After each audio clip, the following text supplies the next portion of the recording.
前幾日咧有單新聞啊，講河北石家莊公安局副局長俾加拿大移民局以危害人類罪拒絕移民簽證。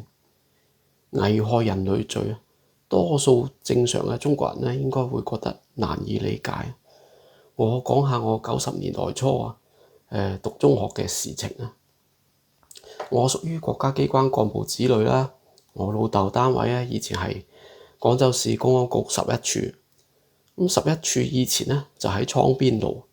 黐住隔離間廣州市中級人民法院，簡稱市中院啦。市中院係咩來頭咧？當年香港悍匪張子強押去市中院過堂嗰陣咧，我就係喺11處嗰度睇住部囚車入去。我讀書喺廣州市第109中學，依間中學喺當時係屬於廣州越秀區打交最出名學校，而且學校啲爛仔頭目咧，多數都係我哋啲警察嘅細路。讀書唔叻，打交叻，即使讀書稍為好啲咧，可能都係讀返警察專門學校。嗰陣有警察中專嚇，入到去又係成日玩群抽啊！我嗰時中午咧，從109中學行返去公安局11處飯堂打飯食，食完喺門口值班室打牙骹吹下水咯。咁就經常聽到入邊大樓嗰啲審訊室啊傳嚟嗰啲打人嘅聲，成日聽到慘叫嘅，所以中午你想眯埋眼瞌下都唔得嘅。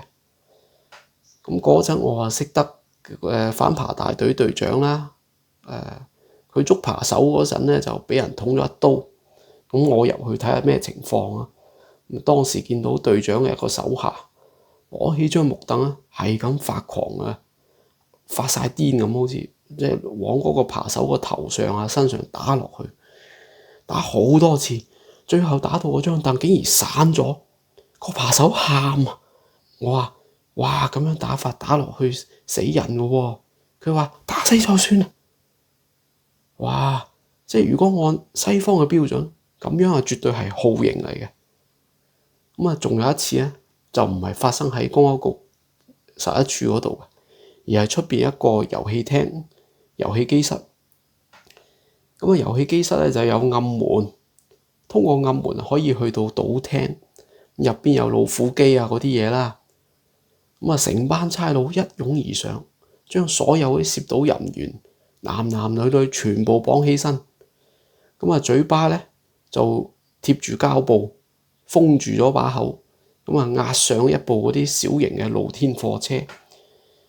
封住把口啊，唔俾啲人串供啊。我都見慣不怪，直到我見到其中一個細路女，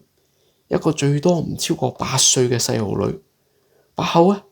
竟然塞住一嚿報紙。嗰一刻我個心突然間就揦咗一下，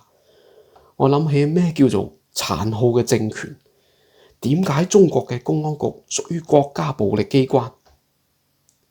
？30年後嘅今日，當我睇到加拿大移民局以危害人類罪拒絕河北公安局局長嘅移民簽證，我覺得一啲都冇冤枉佢咯。